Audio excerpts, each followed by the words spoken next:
Tim Brown on his first punt return. There are no penalty flags. What's up, everyone? I am ND Sean 45. And I am Ryan, Week Zero Productions for Avel. And this is another edition of the Fighting Irish Power Hour, brought to you by, I don't know. I thought I had two Irish brothers. There you go. Well, I was gonna think of a silly product like I don't know, nap time. Well, I was gonna say maybe something goofy like maxi tampons or something, but no, that wouldn't work. That wouldn't have worked at all. That just would have been bad. I shouldn't even have said that, but I did. So we are back this week with another edition, and quite a few things to talk about. Ryan, I know you have gotten into the XFL just like Ben and I have, but before we get there, we have some Notre Dame news to talk about, and with this being a Notre Dame themed show, we have to talk about all the news that's going on there.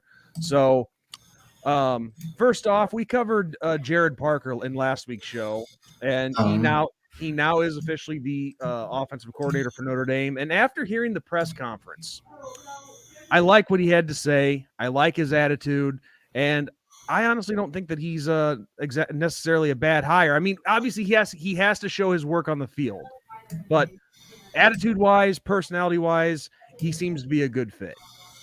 Yeah, and I like I had said last week, I think Notre Dame dodged a bullet with the whole Ludwig situation. Call me crazy, but that's my honest opinion on that whole situation. But like I said, I had talked about it yesterday. For everyone who's watching, me and my other buddy Sean. Week Zero Productions, people, yes. Go check the page out. We actually just did a new episode of The Gold Standard. We did a live episode, which for everyone watching, go tune in every Wednesday night at 8:30 Central Time. I know it's a little late for some of you older folk, but go ahead and tune in. We're going to be starting doing live shows every Wednesday for about a half hour or so, just kind of talking everything and anything Notre Dame. So we did a recent episode kind of talking about it, but yeah, go ahead and check that out. It's live on the channel right now under the live tab. So if you guys can, it'd be very much appreciated. And I did watch a little bit of you guys on last night, but it just was getting a little too late for me because, as I've said week in and week out, I got to be up at 5 o'clock in the morning for work. But I liked what you guys were talking about. It was really good discussion. Mm-hmm. And real quick, before I forget, we're going to make this a weekly tradition. So here you go. Bam. In the comment section, there is the tab to get on the show. If you want to come on and speak your piece on something, give us your opinions, call us a couple of jackasses, it's up to you. But that's right there. Take advantage of it. So please, Ryan, go ahead and continue what you were saying with that whole situation. I didn't mean to cut you off. No, you're good. You're good. But like I said, I think we dodged a bullet. I think Jared Parker is going to end up being an amazing hire. I will say that I'm not too worried about this season. So I think this move is a great hire in terms of this season, but there is still a concern about going forward. Is this going to be a hire that Freeman kind of, which you'll see Notre Dame fans say, well, no, Freeman settled. Okay, if that's true, then I think that if that was the case, I don't think Parker would be the OC for more than just this year. But I kind of want to see what Parker does. I know that he has a lot of key relationships with a lot of Notre Dame's big 2025 targets already, which I almost wonder, Sean, if Notre Dame kind of knew the writing was on the wall with Tommy Rees, which is why they didn't when they offered these 5-star quarterbacks for the 2025 class. Tommy Rees wasn't the one that was involved. It was Jared Parker and Chancey Stuckey. So I wonder if that was like them preparing for it. Like they had some insider knowledge that, yeah, he was pretty much gone. But anyways, I mean, yeah, I really like the hire. I love that they hired Coach Gino from, Wisconsin, who was formerly at Cincinnati, recruited and developed Desmond Ridder over there. I think both of those guys are going to be 2 home run hires because they fit Freeman's mold. They're both younger coaches that love to recruit. And I don't mean like they like to recruit. They actually love to recruit. Mm-hmm. Yeah. Which is a big that's thing. that's a part of Freeman's policy that, as we all know, is he wants all of his coaches to recruit. Yep. And so speaking of which, the Notre Dame staff, and I, as you guys can see in the title, Notre Dame coaching staff complete ? Well, we're not completely done just yet because we still have to find a replacement for Harry Hiestand as the offensive line coach. Mm-hmm. And I've seen a few names, but the one that's emerging right now is the former head coach of Ole Miss, Matt Luke, who was also the offensive line coach for Georgia when they won their first national championship of their back-to-back. But yeah, he was the former head coach of the Ole Miss Rebels. I just had his career history brought up here. Where the heck did it go? I hate when that happens. Oh man. So I guess gotta do the old Google. The Goog. You gotta Goog it. Yep. Well, it's like I must have deleted it by accident because I had it up here. So, all right, here it is. So going over his career resume here, he was he was a grad assistant at Ole Miss back in '99, and actually a former player himself. He played at Ole Miss. Doesn't look like he saw any time in the NFL. He got with his O-line coaching background. He got started at Murray State in the early 2000s. Came back to his alma mater to be the O-line and the tight end coach. Moved on to Tennessee at the same position. Then went to Duke for the O-line coach and also co-offensive coordinator. Interesting. 2012 to 2016, he was with Ole Miss again, back coaching the offensive line and the co-offensive coordinator. Head coach at Ole Miss for 3 years, and then 2020 to 2021, he was at Georgia as the O-line coach and the assistant head coach. So in the past, a lot of other coaches have liked this guy as an assistant, that they're going to make him their assistant head coach as well as their O-line coach. Mm-hmm.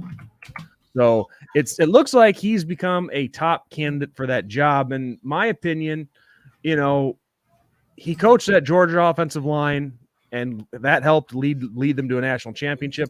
And I say that because, well, every football game starts in the trenches. If you have nobody blocking for you, your offense isn't going to do squat. Yeah, and a lot of people, I don't think a lot of people talk about enough is that, well, he was the assistant. Well, he was the OC at West Virginia when they had a terrible team.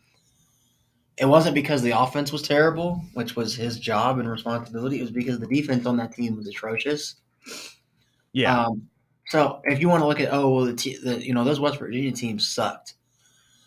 I don't look at the record as much as I look at how the offense improved under him. And if you go and look at the stats from his first year at West Virginia to the second year, the offense took a big step forward. Not a little step, a huge step forward, especially the wide receivers, which I know Notre Dame fans have been clamoring for years, is that wide receiver room to get better. Mm-hmm. Yes, and I know it came as a big surprise for everybody, when Harry Hiestand retired. I mean, I certainly didn't see that coming. But I think with and I'm not saying Matt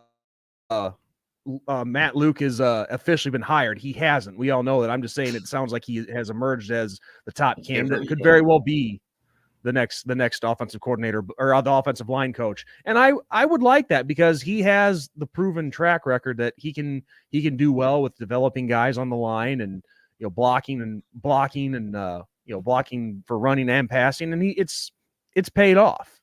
Mm-hmm. So he is definitely a candidate that I would have no problem with on this team.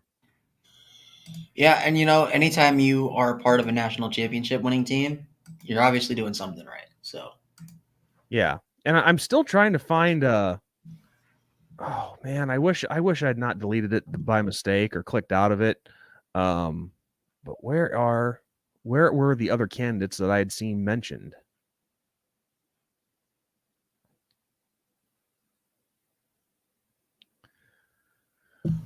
Okay, I think I found it, but and to be honest with you, I don't really know a lot of these names, like what they've done, but sounds like other candidates that have came into play was offensive line coach Daryl Funk, who's currently at BYU.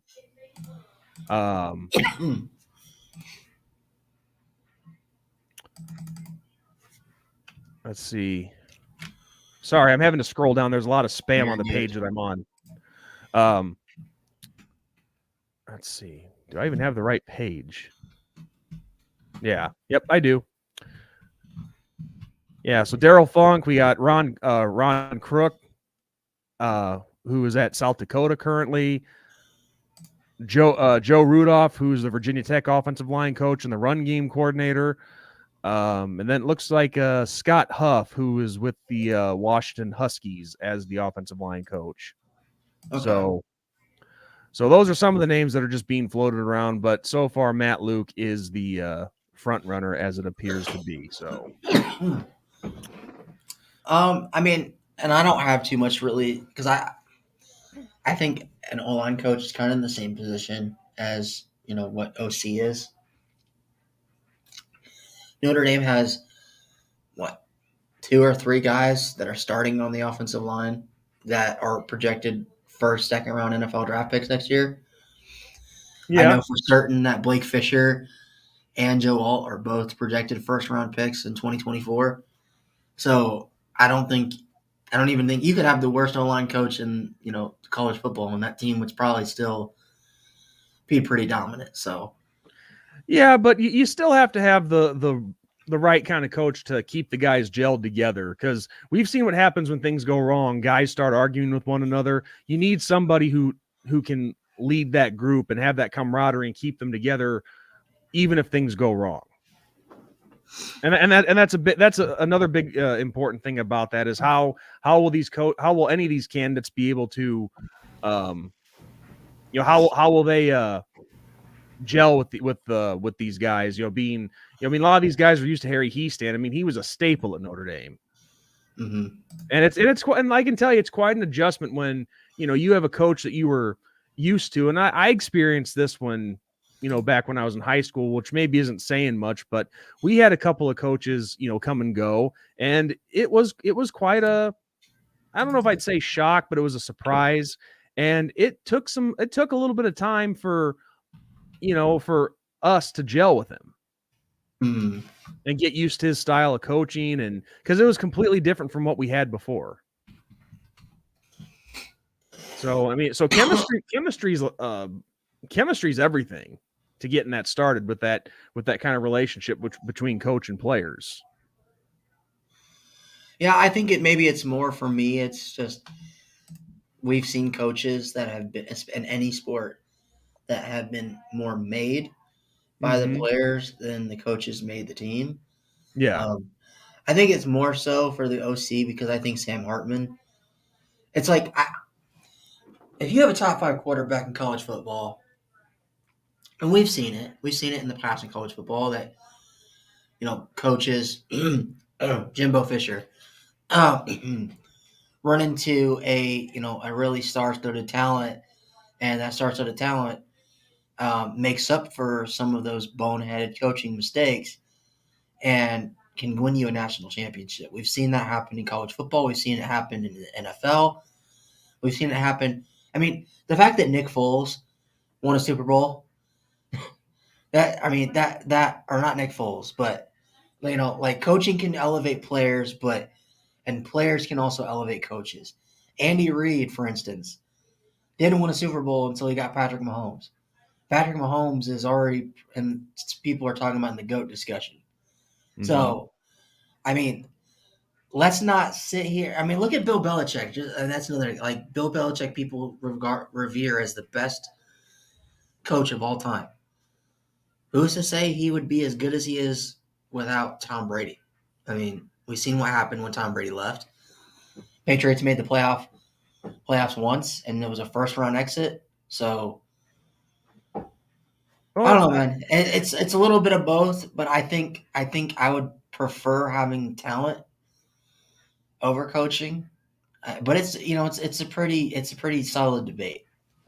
Yeah, I mean, really, it can go either way when you think about it. I mean, because some guys may not have necessarily became who they became if it wasn't for Bill Belichick. And I'm not exactly, or for certain coaches, I mean, and I'm not exactly talking about Tom Brady in that example that you gave. I'm just saying there's some guys that probably may not have gone anywhere if it wasn't for a certain coach or whoever. I mean, and one example you give too is if Joe Montana didn't have Bill Walsh, would he have been the same Joe Montana? Yeah, and a lot of people Joe Montana had Jerry Rice for all 4 Super Bowls. If Tom Brady had Jerry Rice, he probably would have like 10 by now. But and kind of that point, like obviously I'm a Lakers fan. I was wearing the Lakers jersey tonight. We got a big game tonight. But Greg Popovich, who most people revere as the best NBA coach or one of the best NBA coaches of all time, look what he's done without the 3 Hall of Famers, and Tony Parkey, Manu Ginobili, and Tim Duncan.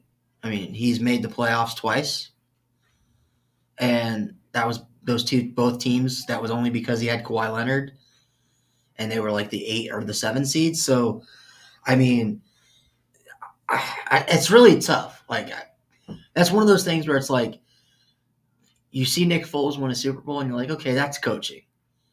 Okay, and then you see Mahomes taking the Chiefs to that should have been 4 straight Super Bowls. That's Mahomes. Like you can give Andy Reid all the credit for calling up the plays, but Andy Reid's not the one out there like pulling stuff out of his butt and scoring a touchdown on a play that should be like a 15-yard sack. Well, right. That's what makes Patrick Mahomes so annoying, but so great at the same time, is that he doesn't rely on the coaching staff. He just does what he does. But I don't know. It's a debate you could get into and you could talk about for hours. But I don't know. That's just my 2 cents. But in terms of Sam Hartman, like I said, I think he's easily a top 5 quarterback in college football this year. I think, and I'm surprised I haven't seen more, Heisman talk around him in Notre Dame, because I legitimately think this could be Notre Dame's first Heisman Trophy winner since Tim Brown. I really do. I think with the weapons he's got on the outside, the offensive line, the running backs he's got to utilize. I mean, he averaged what, 40, 50 touchdowns a season at Wake? Yeah, it was ridiculous. Who's to say he couldn't get 50 touchdowns? If he scores, okay, let's just say this. Sean, if he just kind of unbiased, Notre Dame doesn't even make the playoff, right? Notre Dame doesn't make the playoff because say they got a tough schedule this year. Say they go 10-2, they win a New Year's 6. But Hartman throws for, I don't know, 50-something touchdown passes and like 10 interceptions. Throws for over 3,000 yards. Does he win the Heisman? Do you think that he would win the Heisman? I will say this, and this is probably kind of a politician's type answer. If he's not invited to the ceremony, that's a tragedy.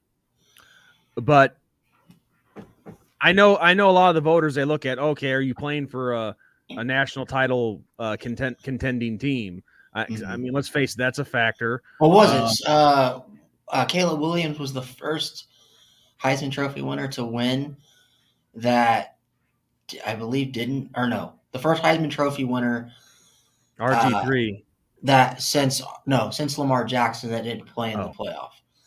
So that's a pretty decent sized gap, I'd say. Yeah, that's about a 6-7 year gap. Yeah, something like that. Well, I mean, and with those kind of numbers, he would deserve to win the Heisman. Absolutely. Would it be enough though? I'd like to think so. But it's the thing is when you have voters who, they fall in love with certain guys who are in the playoffs or playing for national championships, they're going to have the edge over a guy like Hartman in that situation. I hate saying it, but it's true. I honestly think it was disrespectful that while he was at Wake, he wasn't even in the discussion. No, But I know, but it that goes was back just because to he played at Wake. It's just because he played at Wake. That's why. Let's just say it. Yeah, it's because he played at Wake.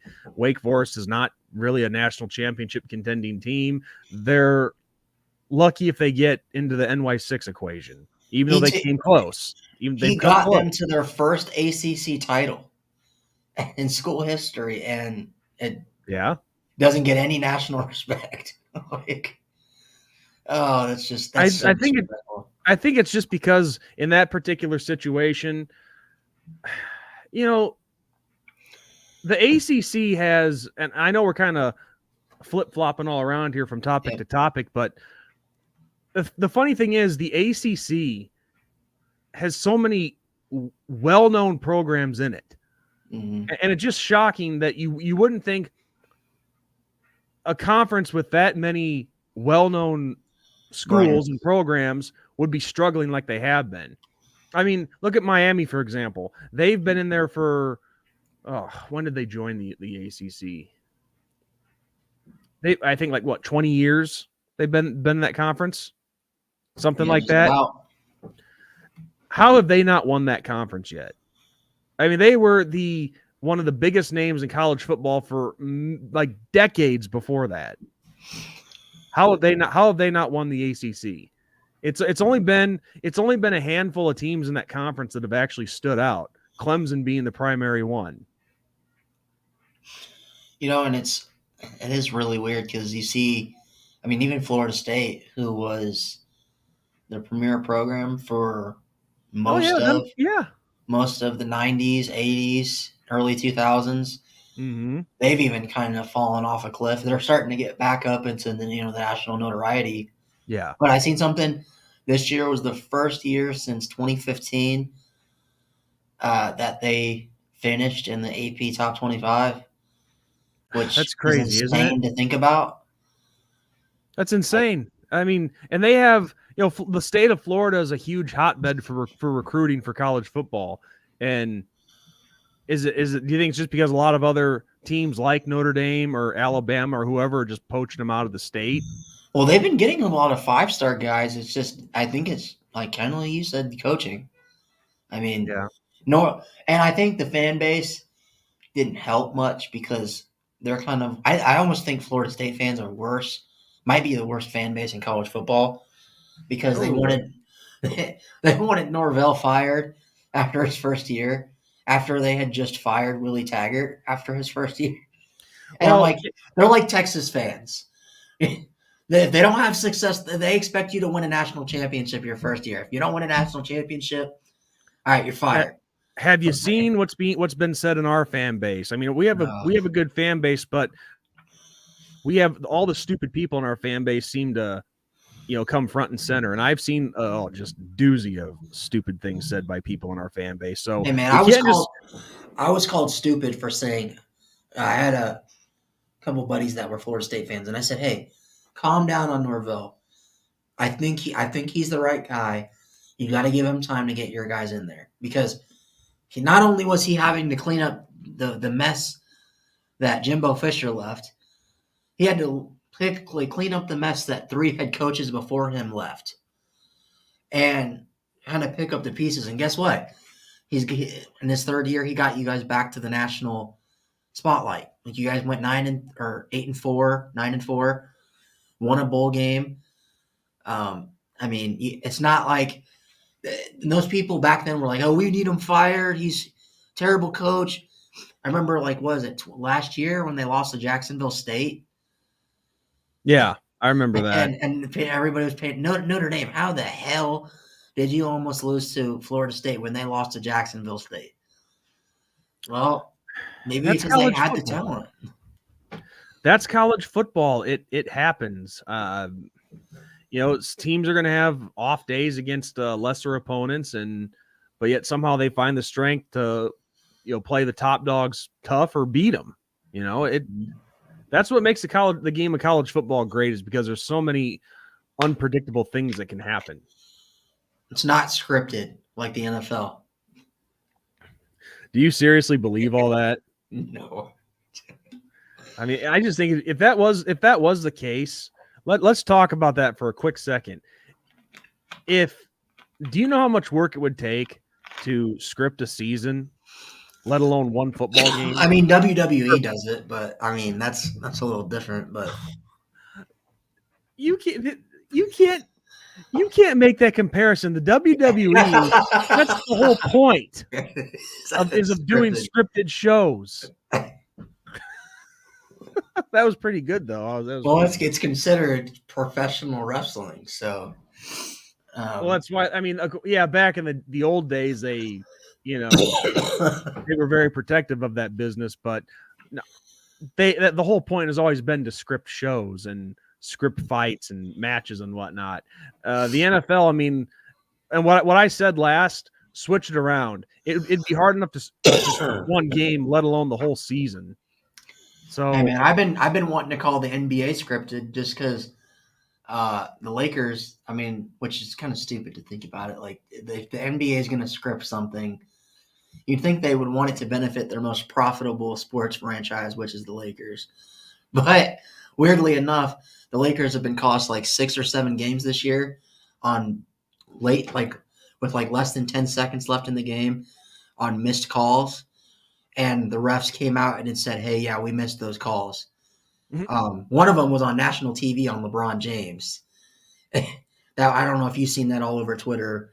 Dude, I haven't paid any attention to the NBA in years. So he just got smacked. He was playing the Celtics on national TV on primetime, ABC. Just team or the whole Lakers? Was it just LeBron against the No. But the Lakers were playing the Celtics. But he got smacked. It was like it was the last play of the game. He was driving with no time left, and the game was tied. He goes up to get a layup, and he would have just got a free layup because the Celtics weren't set. And one of the Celtics guys came over and just smacked him across the arm. And it was plain as day. Like, they showed the replay multiple times. Actually, funny enough, one of the Lakers players got ejected because during the media timeout, when they were getting ready for overtime, he walked over to the ref, like asked one of the ESPN camera people for their camera, and got ejected for showing the ref the footage and said, that's a foul. That's a foul. And they tossed him out of the game. And I said, that's like, I don't even care that you got tossed. I would have done the same thing. Well, you know, those guys they're not going to like being told how to do their job. So, well, I think it was more that they got upstaged on national TV and kind of embarrassed that they got a big call wrong. Well, yeah. But I mean, I think they asked the ref after the game, hey, did you see contact on that? Was there a foul? And he said, yeah, I saw contact at the time, but I just didn't call it.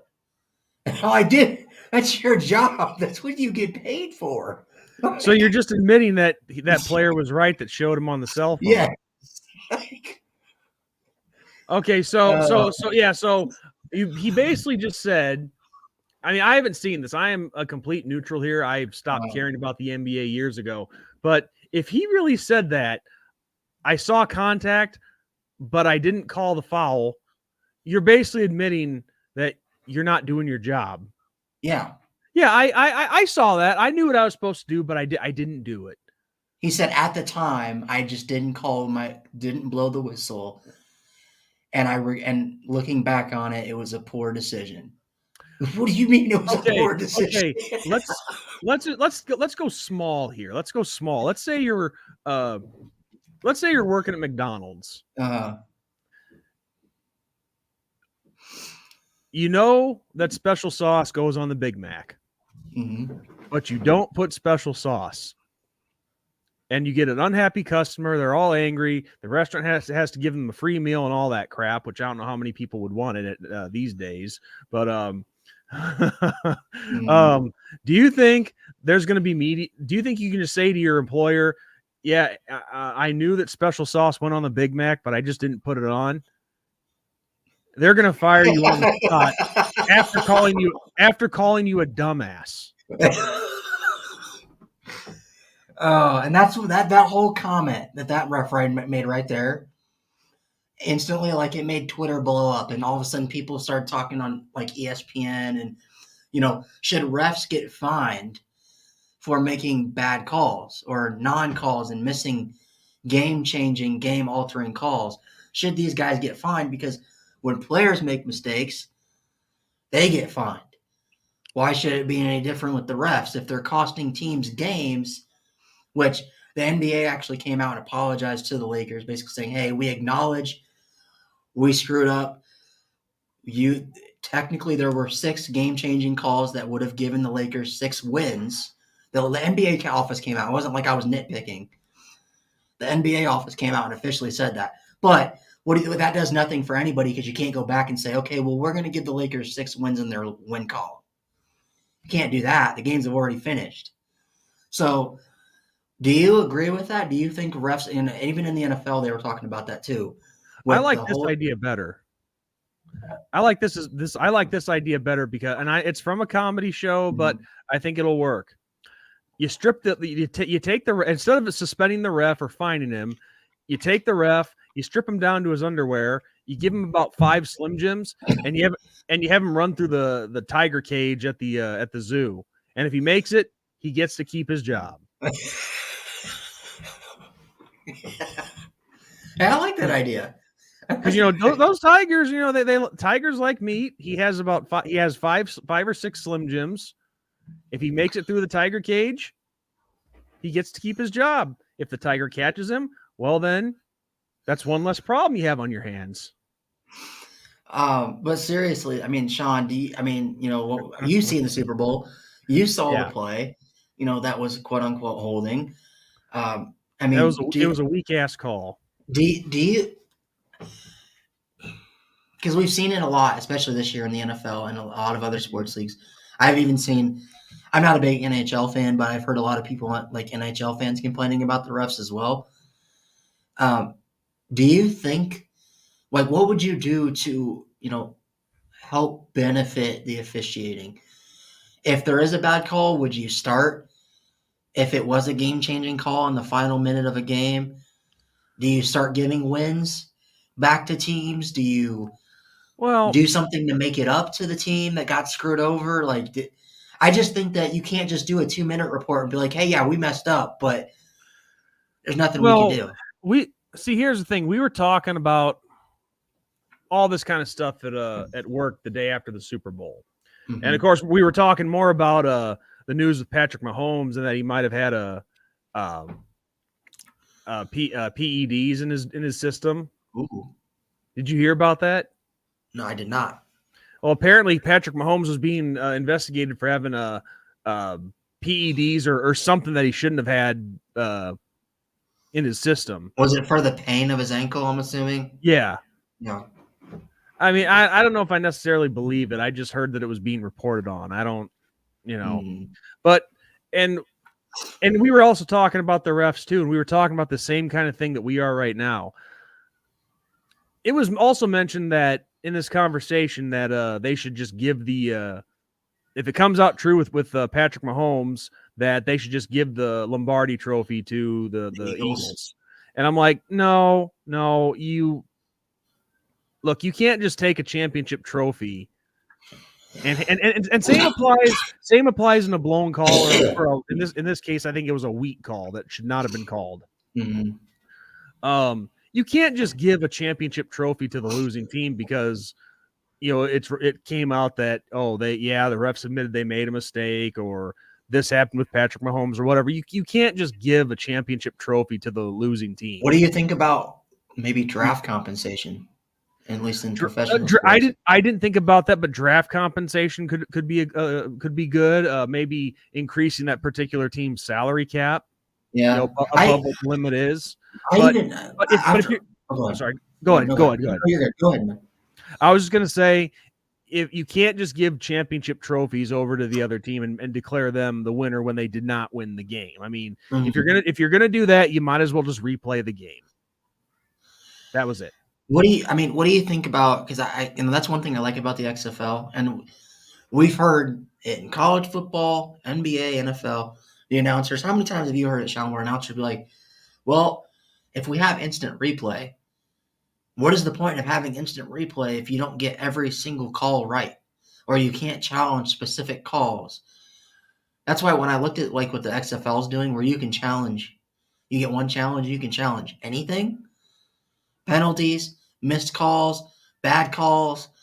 I mean, I like that idea.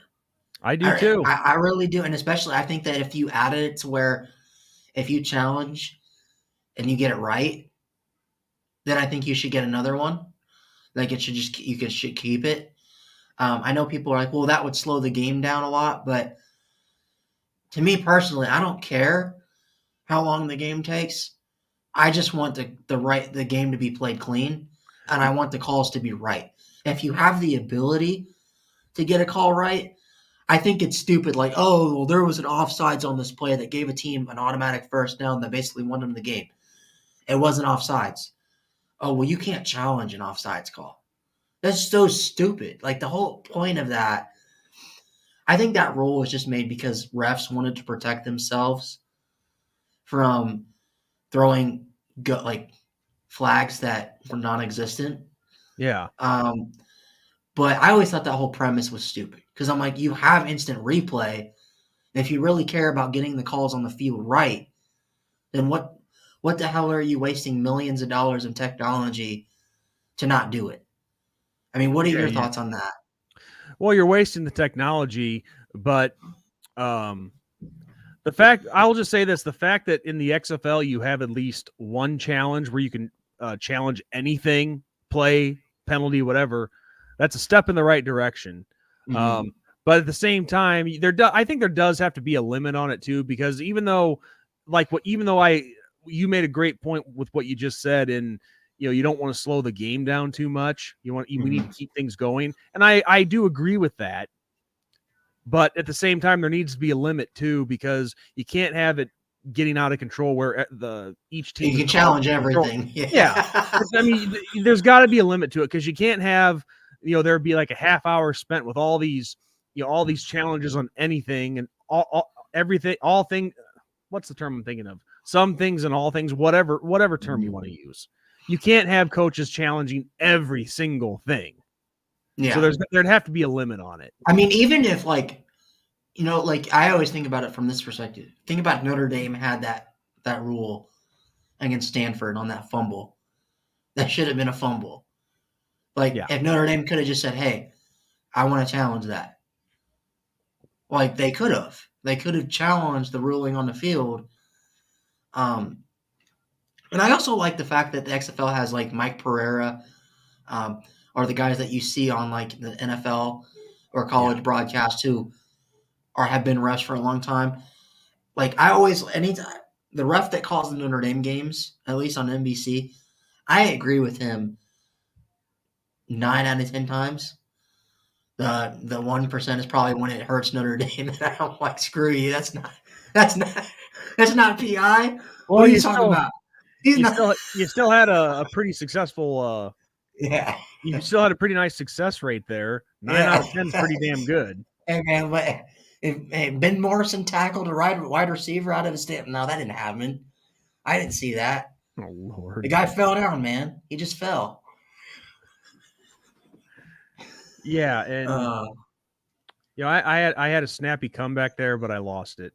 I gotta say, we're 39 minutes in to this stream and not one comment yet.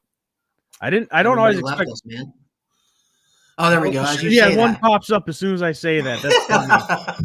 see, like the link for people to come on the show, that doesn't shock me too much, but I am so surprised that at 39 minutes we're just now getting our first they don't love us, man. Yet. Yeah. They don't love us. Sad truth. But Craig Sebring says, who do we think is going to replace Mike Bray? I think Porter Mosier has a good shot. And I don't know if you've seen the article. He actually came out a couple weeks ago and said he has no interest. Oh, I didn't see that. No. Yeah. They asked him about it. He said, my home is Oklahoma. I have no interest in Notre Dame. I've spent enough time in the Chicago, Indiana area. Who can I have blame no him interest. then? So Who can blame him then for that? I wouldn't want to be there. You wouldn't want to be the head coach at men's basketball at Notre Dame? I love that job. No, I'm talking about Chicago. I wouldn't want to be in Chicago. Yeah. No, I wouldn't want to be in Chicago. Screw that. Like, whew. I don't want to get political with this though. That I could get political and be funny as hell, but I don't want to. I know it's not the right thing to do here. But I mean, I honestly, I don't know who they're going to go to. I mean, I've seen Chris Quinn. That's a big name. I liked a guy from is it Charlotte? Or maybe not Charlotte, Charleston, or the coach from FAU. Both teams have been on like massive winning streaks, and they're a group of 5 schools. Both teams are like both ranked in the top 25. So I would look at those guys because they're, they kind of fit the Notre Dame Mike Brey type of mold in terms of like they get a lot more out of less. Well, and I know Martin Inglesby was mentioned. I forget where is he at? Delaware, I think. I think so. Yeah. I think because I know it's ironic too because he's starting his coaching career at Delaware as far as head coaching that is, and Mike Brey started at the same place and he came to us from Delaware. Huh. So and Martin Inglesby, former player for Mike Brey. So I think what it all comes down to is we could throw out all these names, but I think it just depends which route Notre Dame wants to go. Do they want to hire a Notre Dame guy or do they want to hire someone from the outside? So what it depends which route they want to take, which one they think would work out. Yeah, I really think Notre Dame needs a younger guy, kind of like a Marcus Freeman type that likes to recruit. We've talked about this before. That can do the same thing for basketball. That's just me though. How about Pete? How about he's not a younger guy, but how about Pete Bell from the Western University Dolphins? Do you get that reference? Yes, I do. Okay. Oh my God. I love that. That would be a home run hire. Get that dirty laundry money in here. No, I mean, granted, I know it's not relevant anymore because of the NIL, but yeah, back in the day, holy cow. But yeah, so let's talk a little bit about the XFL. I mean, we had a great weekend to start. For you. Well, because your team won.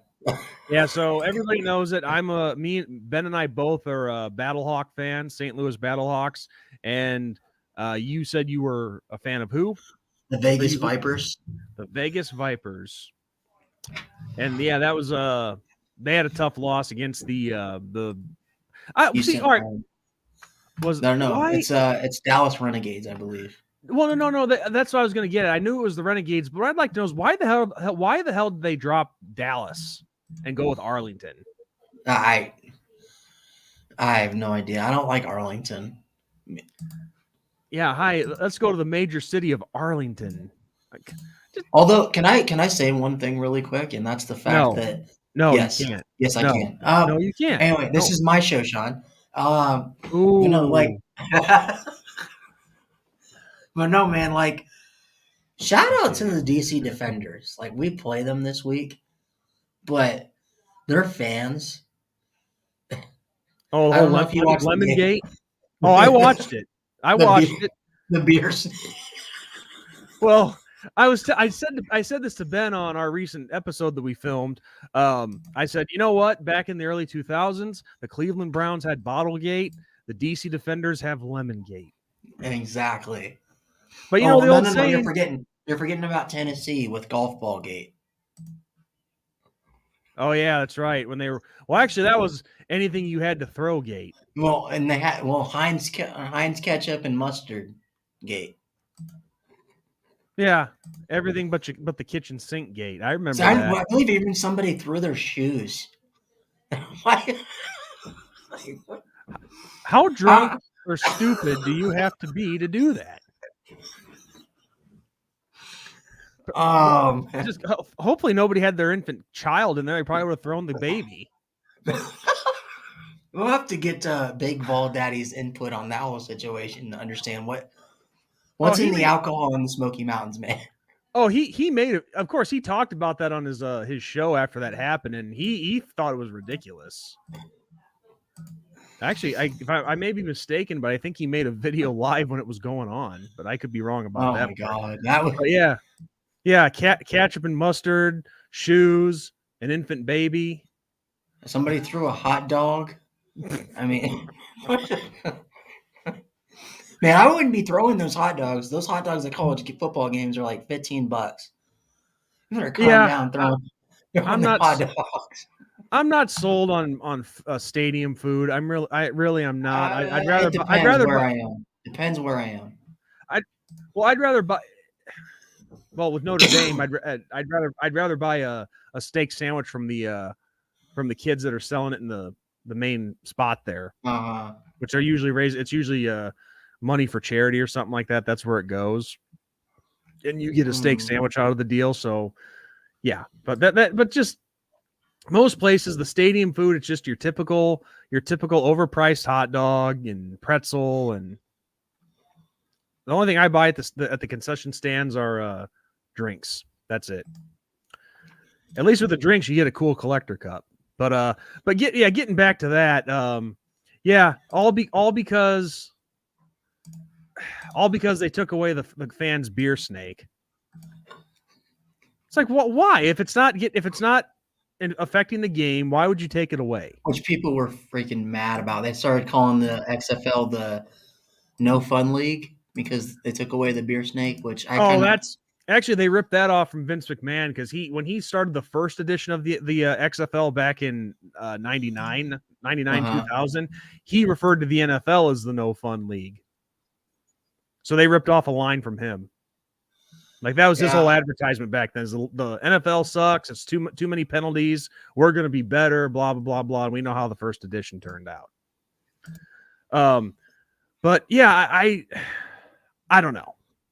I don't know. I will say this though: the DC Defenders fans, that gives a whole new meaning to if you have lemons, you make lemonade. Yeah, pretty much. But no, I mean, you got to give it to them. I mean, these are fans that get behind their team, and that's what we need to see for these spring leagues. Was it DC or was it Houston? No, it was DC that went all out, I think. And I believe Houston had a pretty good crowd too. Oh, they all had great crowds. I mean, Vegas didn't. It was at Arlington, which is probably why. Well, yeah, I mean, there's 8 teams in the league. Only 4 of them are going to have attendance numbers this for each week. But nobody wants to drive all the way to Arlington to go watch an XFL game. Oh, you're talking about the fans making the trip. Yeah. Oh, okay. Because I was say all these attendance numbers were pretty good for. I mean, of course you have the Alamo Dome. They did 24,000. But other than that, the average was like 12,000 fans per game. And I really hope the USFL can get to that. And I understand it's going to take another season or two because they haven't gotten all their teams to their respected markets yet. No way. What? Craig said that I heard hot dogs went for $8 at the Super Bowl. Really? That's it? I expected it to be a hell of a lot more than 8. I figured a freaking bag of chips or something would cost like $15. You know? I don't understand why the price of stadium food is so high. Well, that's how they make their profit. It's just like movie theaters. They don't make money off the tickets. Ticket sales. They make it off their concessions. That's why you see a thing of popcorn for like $10, and then a thing of Milk Duds or something is like another $40. Although I do think it's stupid stuff. I mean, kind of moving on. I mean, talk to me about AJ McCarron. You know, I watched the Battlehawks season opener. I watched that from start to finish, and a lot of people are saying that game sucked. I'll get to AJ in a second. But I enjoyed watching it nonetheless. I mean, yeah, neither offense could neither the Battlehawks or the Brahmas offense could really get anything going. But that's just because you had 2 defenses stepping up and making plays. Mm-hmm. I mean, myself, I don't mind watching a defensive battle. I don't either. I mean, yes, it sucks. Yes, it sucks because you're not seeing what the offense can do. But what are you supposed to do? Tell the defense, "Oh, lighten up," because we need to see more offense. But no, I enjoyed watching the game. But I tell you something, man. AJ McCarron and that offense, the way they were clicking in the final 2 minutes and coming back to win the game the way they did, that was insane. And I'll tell you this right now: if AJ McCarron and that offense can play the way that they did in that last 2 minutes all season long and consistently, this team is going to have one hell of an offense. They're going to be a threat because they already have the defense in place. The defense played extremely well. And granted, to be fair, it's hard to tell all this because it's only been 1 week. I mean, tonight against they come on tonight at 8:00 our time against the Seattle Sea Dragons. So we'll start to get a better idea as the season progresses. But no, I think AJ McCarron keeping his cool, and he finished with some pretty good numbers. I think just about 200 yards passing, 69% completion percentage, 2 touchdowns. The 3-point conversion. No, I think he can do well for us. Yeah, I mean, I kind of surprised that you guys didn't redraft Jordan Tamu because of what he did last time the XFL was around for you guys. But I really do like what you guys did with AJ McCarron, and especially in that final 2 minutes. I do wonder though if that first part of it, like the first 38 minutes or so of that game, if that was what the offense was, and the last 2 minutes was just more like you guys went to hurry up and you guys were able to catch them off guard. It's a little, you kind of gotta find out is it kind of in the middle where that's where you guys are, or is it one or the other? Yeah, and that's definitely something you have to find out more as the season goes along, and not just the season opener. I mean, the season opener, anything can happen, but it doesn't necessarily mean that that's how it's going to go the rest of the year. Mm-hmm. And something I wanted to mention too is you talk about why we didn't draft Jordan Ta'amu. I wish I had an answer for you, but I don't. And also, I don't know if this or the USFL, I don't know if these two leagues are going to be the kind of leagues where guys stick around. I think every year it's you're going to see a completely new roster with each team. Yeah. I mean, I don't know. I like that Jordan Ta'amu was when he was with you guys. I actually really liked the Battlehawks back then, but man, I just hope my Vipers can get back on track because last time the XFL was around, I was a Vipers fan, and it didn't turn out too well. I believe we had like the worst record in the league. So, well, the thing is, with the 2020 XFL, that was fun to watch. People were watching. People talk about the drop off. Well, yeah, there's always gonna be some that get the curiosity factor, and yeah, they stop watching. But there's still, at least back then, there was still 1.5 million, 2 million people that were watching on a weekly basis. Mm-hmm. Okay, not everybody's gonna like the product. That's all there is to it. But yeah, we had a pretty good opening weekend this time around when with the ratings. I think it was an average of what? Almost between 750,000 and 1 million viewers per game. Oh, yeah, that's I could be off with my numbers, but I thought that's what I read.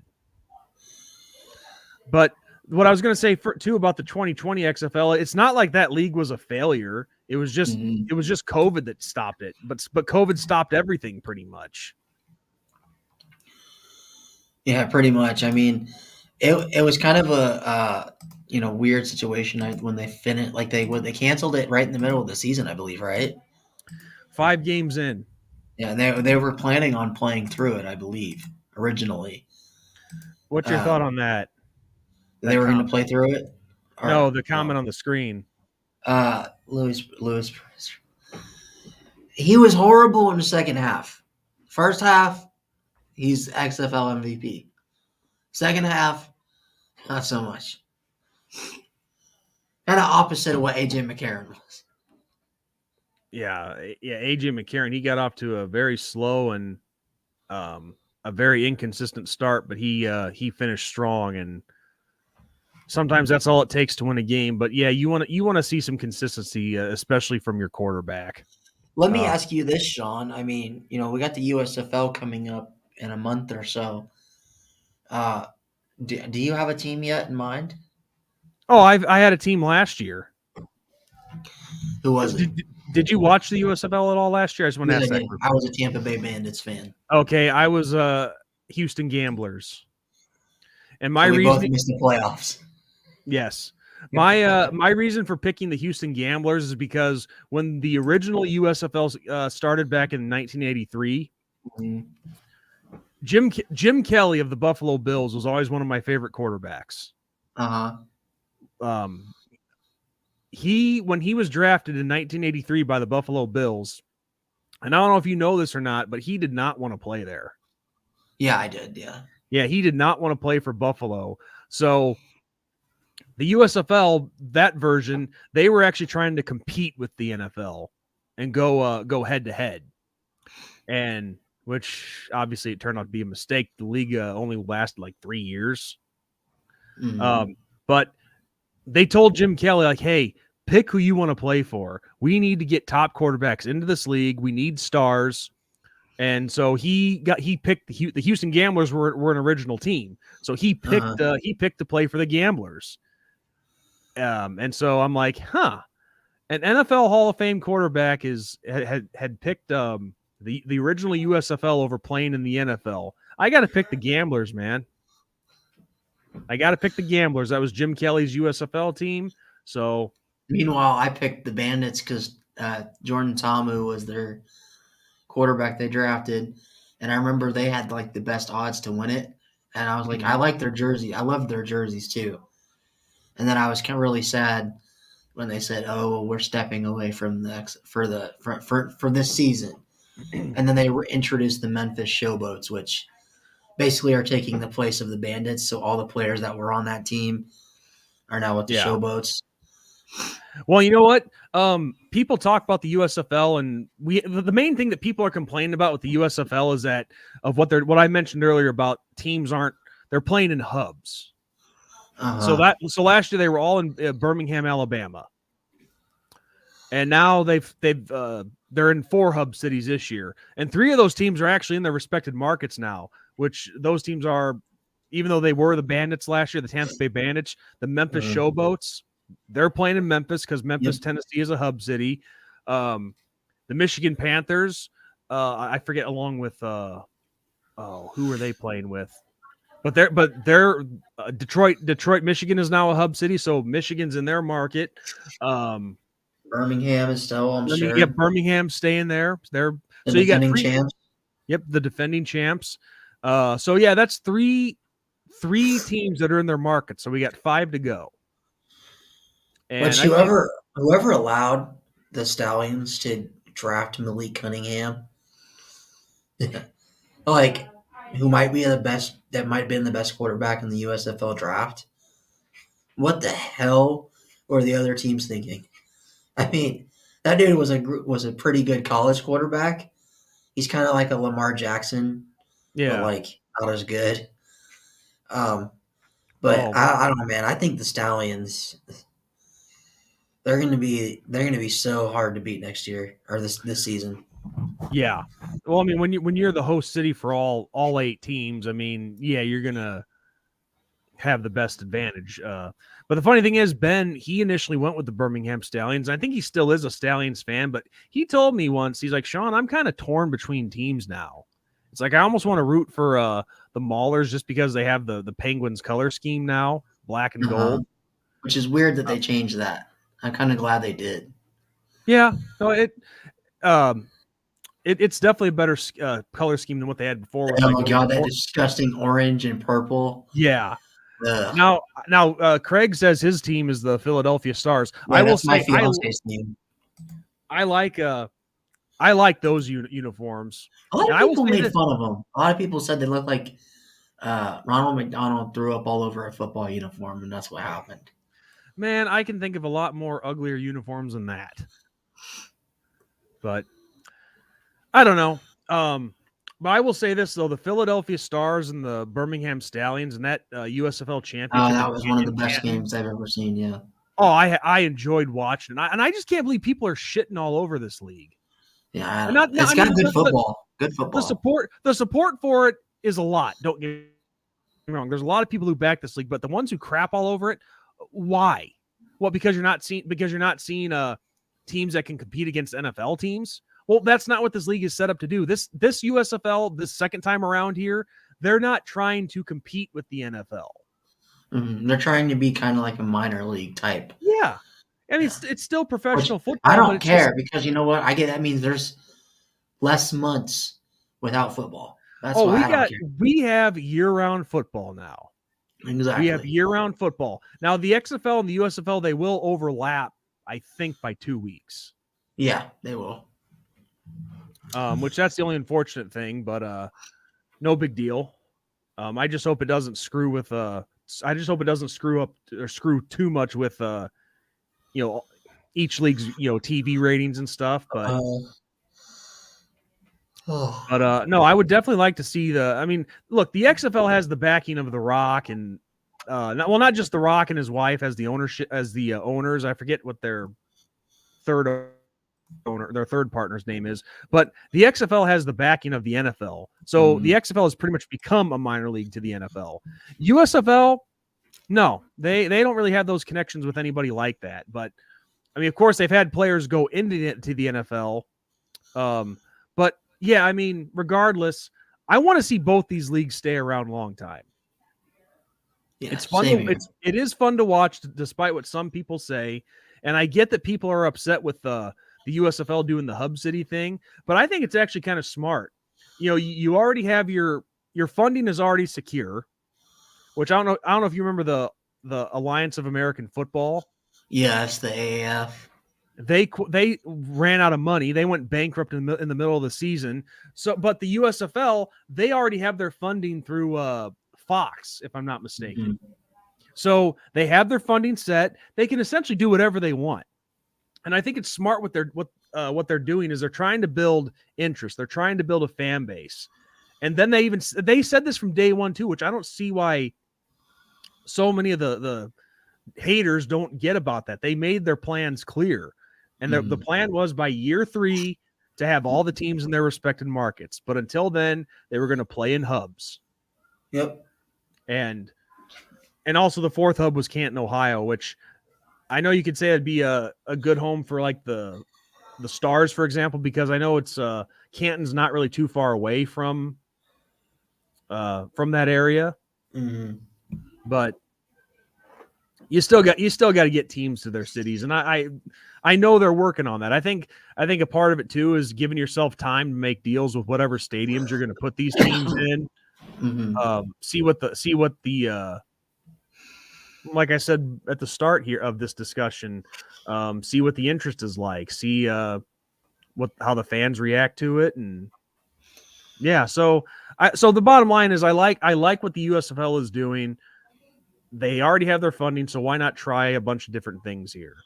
Yeah, give yourself some time, and I think one of the things you can do, and I've gotten some opinions on this, but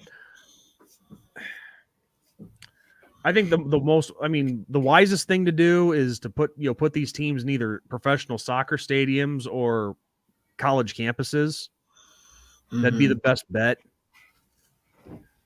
But yeah, I guess we'll just have to wait and see what happens. But no, I like both these leagues, and they were a lot of fun. The USFL was a lot of fun to watch last year, and I've enjoyed watching the XFL. Yep. And Ben and I are planning to go to a Battlehawks game. Probably the last game of the season.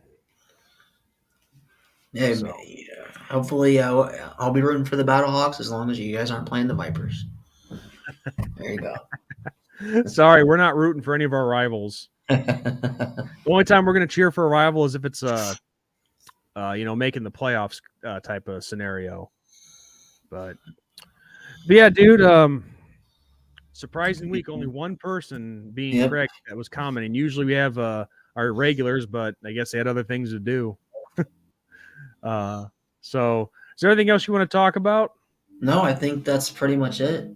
Yeah, I mean, I could ramble on and on about how much I think the USFL could go here and there and so on, but I bore people enough as it is. No, you're not boring, man. You're not at all. Yeah, it's not you, it's me. Yep, pretty much. I was waiting for the right time to get that in there. Yeah, I was gonna get ornery there for a second and just go on a spree, but I'm like, no, I kind of lost the You gotta edge. leave that alone. Yeah. No, not towards him, just in general. Like even we were making jokes about when Walter was on that one time, and we were making jokes like, "Hey, Walter, where are all the streetwalkers at in South Bend?" When Magnum was on, Oh man. and we were just getting ornery as hell with everything and letting it ride. I don't say let and ride in the same sentence ever again, Sean. It gives me Why? PTSD Really? from hearing Russell Wilson say let's ride. Oh, I guess I didn't know he said that. See, let it ride is like when you're at the craps table at the casino. Dude. Let it ride, let it ride. If I hear somebody say let's ride again, it'll be too soon. Well, thankfully, we're just on the internet here, and you're not actually here to hit me. So,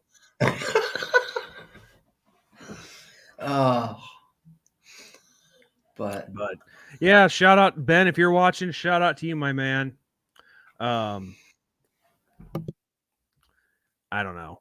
I'm really see. This is where I would hope people would take advantage of coming on the show because we could hear their thoughts and whatnot. But now we're just at a standstill where I'm trying to think of something to say, and I don't know what to say. It's kind of good for me because I think I'm battling COVID right now, so yeah, it's not fun. No, it's not. I tested positive for it once, and thankfully I was asymptomatic, so I didn't lose any of my taste or smell, and I was able to be active. I just couldn't go anywhere, and it sucked. I came in the middle of XFL conversation. Sean Singleton, never seen this guy before. Welcome aboard. Welcome aboard, man. But as always, Sean, I think it's the perfect time to kind of wrap it up.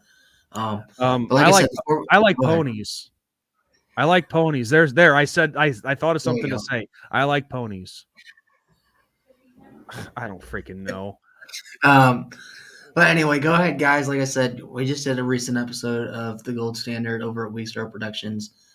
So go over, look up Week Zero Productions on YouTube. Give us a like, comment, subscribe. Let us know.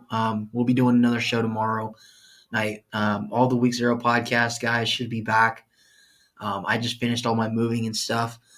Hopefully, I feel a little better tomorrow. I thought I've been chugging some Dayquil and stuff, so I'm hoping that I feel better tomorrow. I was gonna say your background did look different. I did remember that you said you were moving. Yep, this is where all my Notre Dame and Broncos and all that sports memorabilia is going to be. And I'm actually going to get either a tapestry or a flag made with the Week Zero Productions logo on it. And I've got LED lights that are going to be on each side of each team's helmet for kind of like that afterglow effect. So, well, see, speaking of that, one thing I have to do is I got to try to figure out something with my lighting because even I was showing one of our videos to my brother recently, and he's like, Sean, that glare on your glasses, it's very off-putting, and so hence you see why I'm trying a different angle. Yeah, with my webcam, but I've been trying forever to do something to get rid of this damn glare on my glasses. And some people say, well, just don't wear your glasses. Well, I have to be able to read comments and read articles. Sean is clinically blind. That's why. How'd you know? Well, are you looking at my medical files, dude? Oh man. Yeah. See that? Yes, this. Okay, yes, this would be a hell of a lot easier, but it's not. See, like everything off to the side here, I can tell what it says, but it's all blurry as shit, and I don't want to have to be. I don't want to be squinting and like, what does that say? Craig Sebring, Sean Sing. Okay, I mean, yeah, I don't want to look like Mr. Frickin' Magoo on here. I mean, I've already looked like a jackass enough times online. You don't need to make it worse, you know. Mm-hmm. Especially at my own doing. So, all right. Well, I guess this is definitely a good place to wrap it up. Especially if you're not feeling well. Yeah. But thank you for coming on and doing the show anyway this week. You wish you would have told me that earlier. No, man, no, it's good. I've been trying to get back. I can't afford to miss anymore because like I said, the guys over at Week Zero Productions, I haven't been on a podcast. I've been on one podcast the last 4 weeks, and so they did last week's pod. They put as the title, "Ryan quit the podcast." I saw that. Those sons of bitches. Those sons of bitches. Why would they do that to their own colleague? And I said, you motherfuckers! I've been moving, sick, getting like I've been getting cars, getting. All right, now you should openly make fun of the one who is with his girlfriend. Openly do it. Openly make fun of him and his girlfriend.